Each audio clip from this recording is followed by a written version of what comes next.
Hello friends, வணக்கம். வாங்க இன்றைக்கி நம்ம வீடியோவில் சூப்பரான டேஸ்ட்டில் பச்சரிசி பால் பாயாசம் எப்படி பண்ணுறதுன்னு பார்க்கலாம். இந்த ரெசிபி ரொம்ப ஈஸியாக பண்ணிடலாம். டேஸ்ட் ரொம்ப சூப்பராக இருக்கும். நம்ம வழக்கமாக சேமியா இல்லை அவல் யூஸ் பண்ணி தான் பால் பாயாசம் செய்வோம்.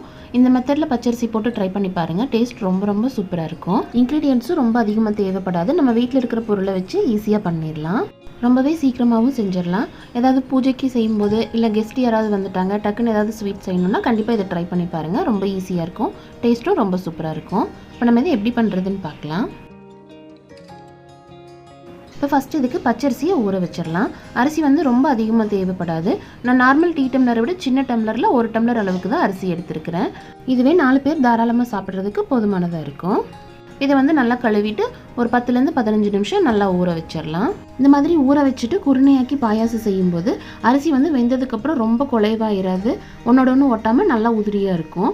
இதுவே நம்ம வேக வச்சுட்டு மசிச்சோம்னா ரொம்ப குழஞ்சி ஒரு மாதிரி கொழகொழப்பாயிரும் பாயாசம். இப்போ அரிசி ஒரு 15 நிமிஷம் நல்லா ஊறிடுச்சு. இதை ஒரு மிக்சி ஜாரில் சேர்த்து நம்ம குருணையாக்கிடலாம். அதுக்குள்ளே அரிசி வேகிறதுக்கு தேவையான அளவுக்கு தண்ணி சூடு பண்ண வச்சிடலாம். இதை ஜாரில் சேர்த்துட்டு நம்ம பல்ஸ் மோடில் 2 தடவை போட்டால் போதும். ரொம்ப அரைச்சிடக்கூடாது, அப்புறம் மாவு மாதிரி ஆயிரும். இந்த அளவுக்கு அரிசி குருணையாக இருக்கணும். அப்போ தான் டேஸ்ட் நல்லாயிருக்கும். இப்போ தண்ணி நல்லா சூடாயிருச்சு. இதில் நம்ம அரிசியை சேர்த்துடலாம். இது வேகிறதுக்கு ஒரு 5லேருந்து 10 நிமிஷம் தான் ஆகும். அரிசி மூழ்கி வேகிறதுக்கு தேவையான அளவுக்கு தண்ணி வச்சுக்கலாம்.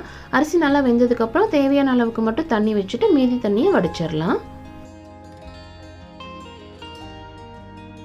இப்போ ஒரு 10 நிமிஷத்துக்குள்ளேயே அரிசி நல்லா வெந்துருச்சு. இப்போ பாயாசத்துக்கு தேவையான அளவுக்கு மட்டும் தண்ணி வச்சுட்டு மீதி தண்ணி எல்லாத்தையும் வடிச்சிடலாம். இப்போ இதில் தேவையான அளவுக்கு பால் சேர்த்துக்கலாம். பால் நம்ம விருப்பத்துக்கு தகுந்த மாதிரி பாயாசம் எவ்வளோ வேணுமோ அதை பொறுத்து சேர்த்துக்கலாம். இது நல்லா காய்ச்சி ஆற வச்ச பால் தான். இதை நல்லா ஒரு தடவை கலந்து விட்டுட்டு பால் ஒரு கொதி வர வரைக்கும் வெயிட் பண்ணலாம். கொதிக்க ஆரம்பித்ததும் சர்க்கரையை சேர்த்துக்கலாம். இப்போ பால் கொதிக்கட்டும். அதுக்குள்ளே நம்ம முந்திரியை நெய்யில் வறுத்துக்கலாம்.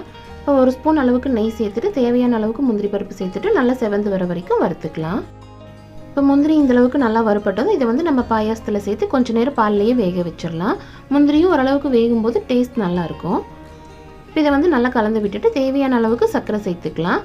இப்போ நம்ம டேஸ்ட் பண்ணாமல் செய்கிற மாதிரி இருந்தால் அரிசி அளவு பார்த்த டம்ளர்லேயே 2லேருந்து 2.5 டம்ளர் அளவுக்கு சர்க்கரை சேர்த்துக்கலாம். சரியாக இருக்கும். இப்போ தேவையான அளவுக்கு சர்க்கரை சேர்த்துட்டு இதை நல்லா ஒரு தடவை கலந்து விட்டுடலாம். பால் நல்லா கொதித்து திக்காய் வரட்டும். அதோடவே ஒரு பிஞ்ச் உப்பு சேர்த்துக்கலாம். பால் நல்லா கொதிச்சிருச்சு, சர்க்கரையும் நல்லா கரைஞ்சிருச்சு.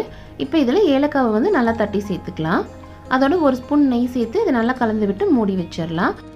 இப்போ பாயாசம் இந்தளவுக்கு தண்ணியாட்டு இருக்கும்போதே நம்ம ஸ்டவ் ஆஃப் பண்ணிடலாம். இது ஆறுனதுக்கப்புறம் இன்னும் நல்லா திக்காய் வரும். அவ்வளோதான், பச்சரிசி பால் பாயாசம் சூப்பராக ரெடி ஆயிருச்சு. கண்டிப்பாக இதே மெத்தடில் ட்ரை பண்ணி பாருங்கள். ரொம்ப சூப்பராக இருக்கும். நம்ம வீட்டில் இருக்கிற இன்க்ரீடியன்ட்ஸ் வச்சு சூப்பரான பால் பாயாசம் ரெடி பண்ணிடலாம். செஞ்சு பார்த்துட்டு எப்படி இருந்துச்சுன்ட்டு கமெண்ட்டில் சொல்லுங்கள். இந்த வீடியோ பிடிச்சிருந்தால் லைக் பண்ணுங்கள். உங்கள் ஃப்ரெண்ட்ஸ் அண்ட் ஃபேமிலிக்கு ஷேர் பண்ணுங்கள். மறக்காமல் நம்ம சேனலை சப்ஸ்கிரைப் பண்ணுங்கள். தேங்க்யூ.